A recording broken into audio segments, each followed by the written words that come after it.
Hello guys, for today's video I'm going to share the 4 lucky plants that enhance your fortune with nature's charm. In a world filled with uncertainties, seeking a little extra luck never hurts. While some rely on lucky charms or rituals, others turn to nature's bounty for a touch of fortune. Plants, with their beauty and symbolism, have long been associated with good luck and positive energy. And here are the 4 lucky plants that enhance your fortune with nature's charm.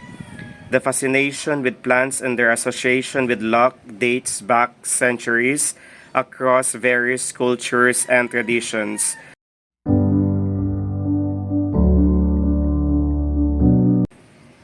From the ancient Chinese practice of Feng Shui to the ancient tradition of Vastu Shastra, plants have been revered for their ability to attract positive energy and ward off negativity.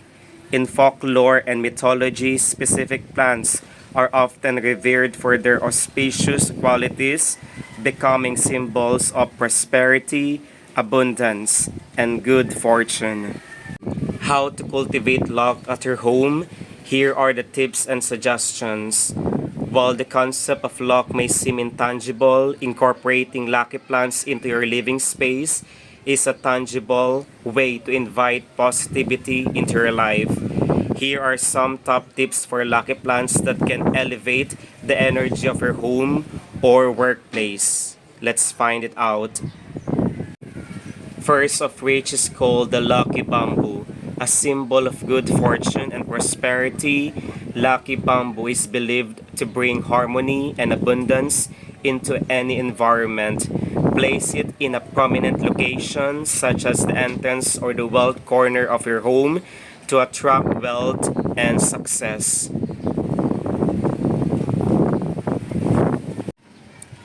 Next on the list is the money plant, or popularly known as the golden photos. As the name suggests, this plant is associated with financial prosperity and abundance. Its heart-shaped leaves, similar to also coin-shaped leaves, are believed to symbolize wealth and fortune. Place it in a well-lit area and watch your finances flourish in this year, 2024. Third on the list is the jadelet plant. With its succulent leaves and resilient nature, this jadelet plant is a popular choice for attracting wealth and prosperity. Its lush green foliage is believed to stimulate growth and abundance. Keep it near the entrance or in the southeast corner of your home to harness its positive energy.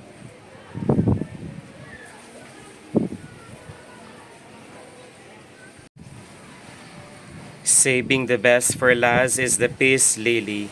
Beyond its aesthetic appeal, the peace lily is revered for its ability to purify the air and promote harmony and tranquility. Its white flowers symbolize purity and renewal, making it an ideal addition to any space in need of a positive energy boost.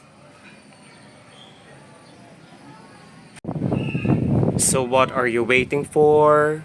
Have this plant in year 2024 because this plant enhances your fortune with its nature charms, and you will never ever regret having these plants as they give us the finances for the stability of money in our life.